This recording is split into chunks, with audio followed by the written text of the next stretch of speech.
The gun was cold against my temple. I could feel the metal pressing into my skin, smell the gunpowder that still lingered in the air from the warning shot they'd fired into the ceiling. My hands were bound behind my back, zip ties cutting into my wrists. Blood trickled down from a cut above my eyebrow, warm and sticky. But all I could think about was her. Sophia. The woman who'd shown me what real courage looked like. The woman who'd saved my mother's life without asking for anything in return. The woman who was currently unconscious in the corner of this warehouse, her face pale, her breathing shallow. "Last chance, Russo," the voice hissed in my ear. "Tell us where the shipment is, or she dies." I looked at Sophia's crumpled form, and something inside me shattered and reformed, harder, colder, deadlier than before. They thought taking her would break me. They thought she was my weakness. They were wrong. She was the reason I'd burned this entire city to ash. But let me take you back to where this all started.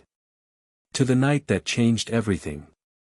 To the snowstorm that brought her into my world.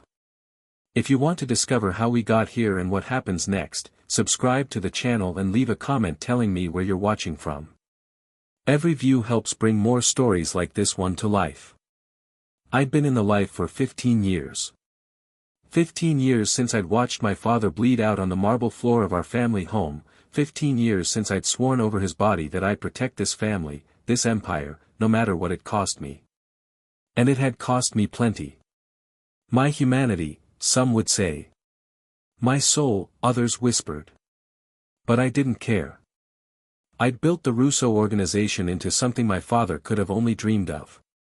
Legitimate businesses on the surface, careful operations beneath. Power, respect, fear. I had it all. Everything except peace. It was a brutal winter that year. February in New York, when the wind cuts through your coat like a blade and the snow falls so thick you can't see your own hand in front of your face. I was in my penthouse office, reviewing security reports, when my phone rang. Marco. My mother's head of security. "Boss, we have a situation." His voice was tight with barely controlled panic. "Your mother. She's missing." The world stopped. "What do you mean missing?" My voice was deadly calm, the kind of calm that made grown men weep. "The storm, sir. She insisted on going to visit her sister in Brooklyn. Against our advice. We were following in a second car when we lost visual. The streets are chaos. We can't find her." I was already moving, grabbing my coat, my gun. "Find her. Now. I don't care if you have to check every building in Brooklyn.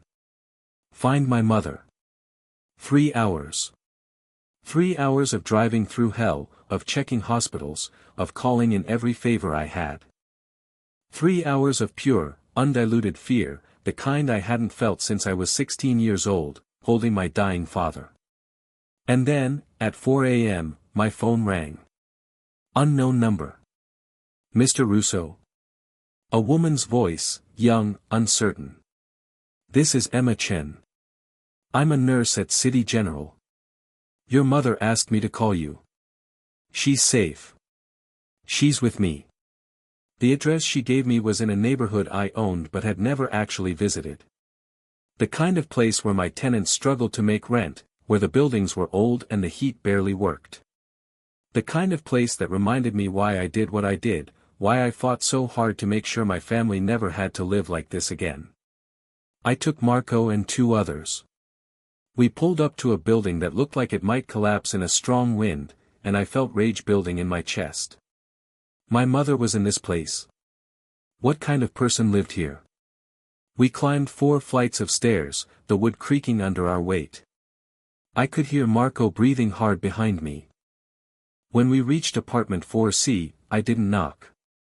I just stood there, staring at the peeling paint on the door, trying to control the emotions warring inside me. Then I heard her voice. Soft, warm, reading something aloud. My mother's laugh in response. I knocked, 3 sharp raps. The door opened, and I forgot how to breathe. She was small, barely came up to my shoulder, with dark hair pulled back in a messy bun and brown eyes that looked too tired for someone so young. She wore scrubs, faded and worn, and fuzzy socks with cartoon cats on them. She looked exhausted. She looked beautiful. "Mr. Russo?" she asked, and her voice did something to my chest, made it tighten in a way that had nothing to do with fear or anger. "Where is my mother?" I demanded, harsher than I intended. "Inside. She's fine, I promise. She's just," I pushed past her, into an apartment so small my office bathroom was bigger. But it was clean, neat, with books stacked everywhere and plants in the windows. And there, on a worn couch wrapped in every blanket this girl apparently owned, was my mother.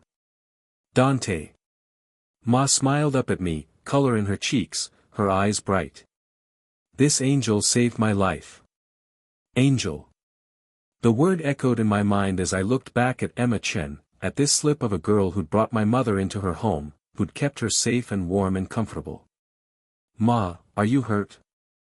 I knelt beside her, checking her over with my eyes, my hands gentle despite the adrenaline still coursing through me.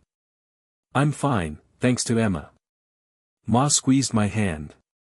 "She found me collapsed in the snow, Dante. She carried me up 4 flights of stairs. She gave me her bed, her blankets, her food. She asked for nothing." I turned slowly to face Emma, who stood by the door, nervous energy radiating from her. She was wringing her hands, and I noticed they were red and chapped, probably from years of washing them at the hospital. "Marco," I said quietly. "Get the car ready. We're taking Ma home." "Of course, boss." As Marco and the others helped my mother gather the borrowed clothes, I turned to Emma. "A word. Outside." She followed me into the hallway, and I could see the pulse fluttering in her throat. Good. She should be nervous. She should be terrified. I was a dangerous man, and she'd gotten close to the only person in the world I truly loved. But what happened next shocked me. "I don't want your money," she said before I could speak. Her voice was quiet but firm. "I know who you are. I know what you do. And I don't want anything from you. Your mother needed help, so I helped her. That's all." I stared at her. In my world, everyone wanted something.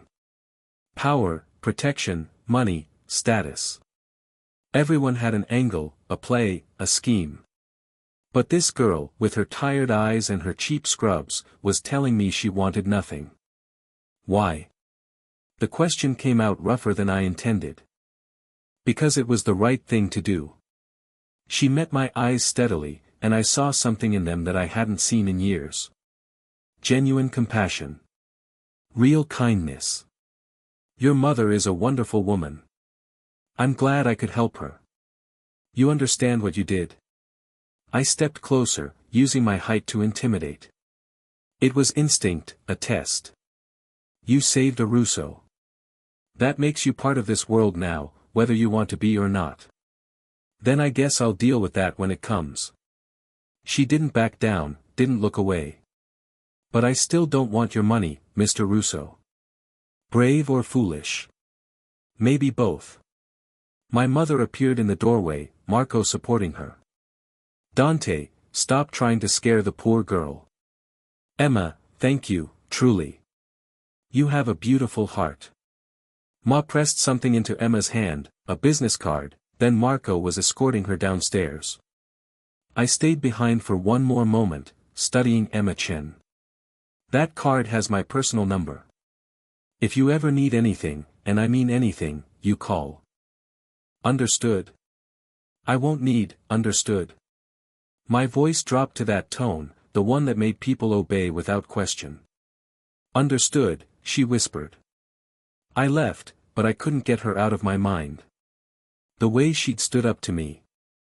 The way she'd cared for my mother. The tired determination in her eyes. I had Marco run a background check before we even got home. Emma Chen. 28 years old. Nursing degree from SUNY, graduated top of her class on a full scholarship. No criminal record, not even a parking ticket. Worked at City General, often pulling double and triple shifts. Sent money every month to her mother in Queens, who had early onset Parkinson's. Student loan debt, $87,000. Credit card debt, $12,000. Rent, 3 months behind, with an eviction notice pending. She was drowning financially, and she'd still refused my money. "What do you want to do, boss?" Marco asked as I reviewed the file. I thought about it. About this woman who'd saved my mother. About the danger I'd inadvertently put her in by connecting her to our family. About the way my chest had tightened when she'd looked at me with those tired, honest eyes. "Watch her," I said finally. Discreetly. "Make sure she's safe. If anyone looks at her wrong, I want to know about it." "You think someone will target her?"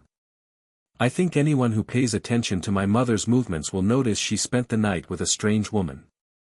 And I think our enemies would love to exploit that." I closed the file. "Keep her safe, Marco. That's an order." 3 days later, I made a decision that would change everything. I showed up at her apartment unannounced.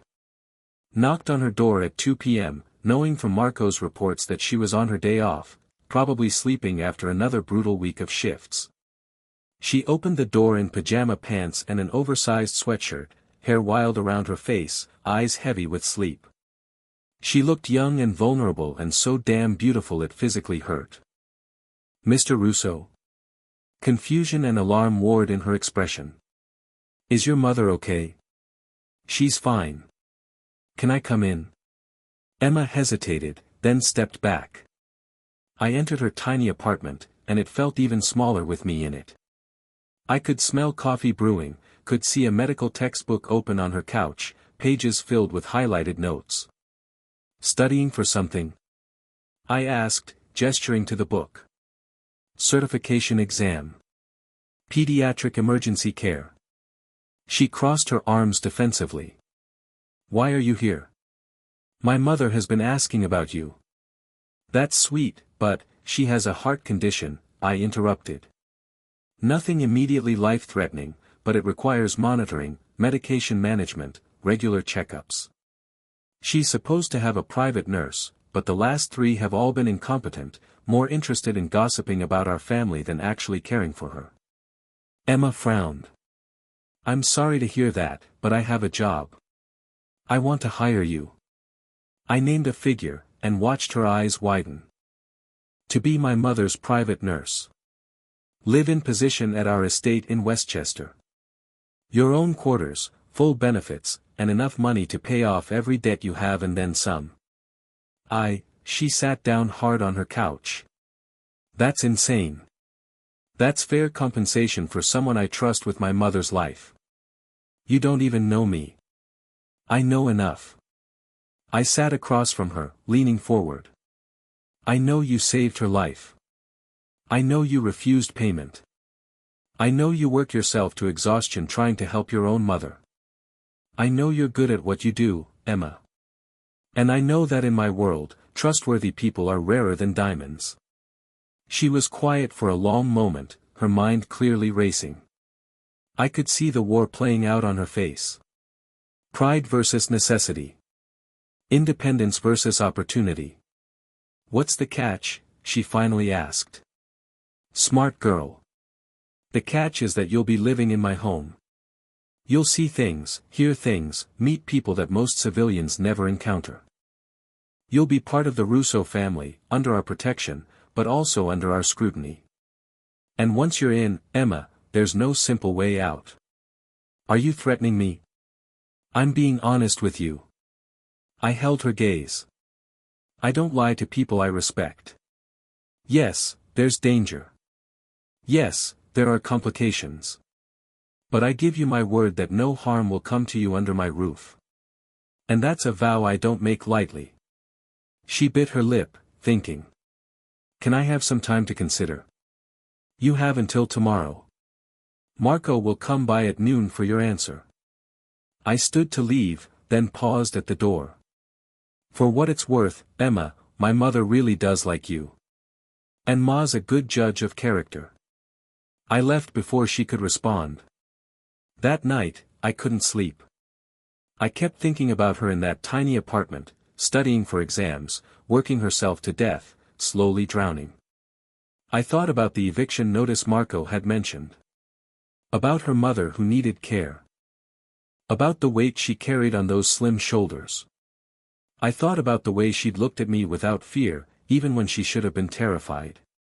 At 11:45 the next morning, my phone rang. Emma's number. Mr. Russo. It's Emma. I'll take the job. Moving Emma into the estate was an experience. She arrived with 2 suitcases and a box of books, everything she owned in the world fitting into the trunk of the car I'd sent for her. I watched from my office window as Marco helped her out, as she stood in the circular driveway staring up at the house with wide eyes. My home was designed to intimidate. 20,000 square feet of stone and glass, surrounded by 10 acres of manicured grounds and enough security to rival a military installation. To someone like Emma, who'd lived in that tiny apartment, it must have seemed like another world. It was. I'd planned to let the housekeeper show her around, to maintain professional distance, but I found myself walking down to meet her instead. Emma. I nodded in greeting. Welcome. This place is. She trailed off, still staring at the house. Excessive? I suggested with a slight smile. I was going to say beautiful.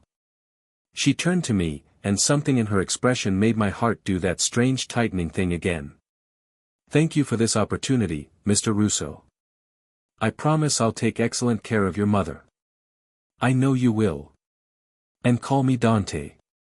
Mr. Russo was my father. Mrs. Torres, my housekeeper, appeared to show Emma to her quarters. I watched them go, Emma's head swiveling to take everything in, her expression somewhere between overwhelmed and delighted. She's going to be trouble, boss, Marco said quietly beside me. What makes you say that? Because I've never seen you look at anyone the way you're looking at her. He was right, of course. But I wasn't ready to admit it, not even to myself. The first week was an adjustment. Emma established a routine with my mother, medication schedules, meal plans, gentle exercises. I'd come home each evening to find them in the sitting room, Emma reading aloud while Ma knitted, both of them laughing like old friends. I'd stand in the doorway, unnoticed, just watching. The way Emma's face lit up when she smiled.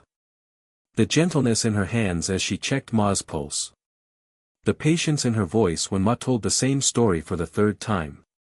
She was transforming my house into a home, and I didn't know how to feel about it. But what happened next changed everything. It was a Friday night, late. I was in my office reviewing ledgers when I heard the security alarm. Not the full breach alarm, just the perimeter notification. Someone in the gardens. I grabbed my gun and headed out, Marco and 3 others at my heels. We found Emma by the fountain, wrapped in a blanket, staring up at the stars. What are you doing out here? I demanded, adrenaline making me sharp. She jumped, spinning around. I couldn't sleep. I was just, it's not safe out here at night. Why? Because of your enemies. She stood up, and I saw defiance in her eyes. I know what you do, Dante. I'm not naive. But I also know I'm probably safer here than I've been anywhere in my life. You don't understand the world I live in. Then explain it to me. She walked closer, and I caught the scent of her shampoo, something floral and innocent. Stop treating me like a child who can't handle reality. I've worked in emergency rooms for 6 years. I've seen what violence looks like. I've held people while they died. I'm stronger than you think. I stared at her, this small woman with fire in her eyes, and something cracked open in my chest. My father was killed when I was 16, I heard myself say. Shot in our home by a rival family. I held him while he bled out. My mother screamed for hours. I swore on his grave that I'd never let anyone hurt our family again. So yes, Emma, I built an empire. I did things that would horrify you. I became the monster so my mother could sleep safely at night. Her expression softened. You're not a monster, Dante. You don't know what I've done. I know you love your mother. I know you took a chance on a stranger because she showed your mother kindness. I know you gave me an opportunity that changed my life. She touched my arm, and it felt like fire through my shirt. I see you, Dante Russo. Not the reputation. You. No one had ever seen me. Not really. Not past the power and the fear and the carefully constructed walls. But she did. And in that moment, standing in my garden under the stars, I fell completely, irrevocably in love with Emma Chen.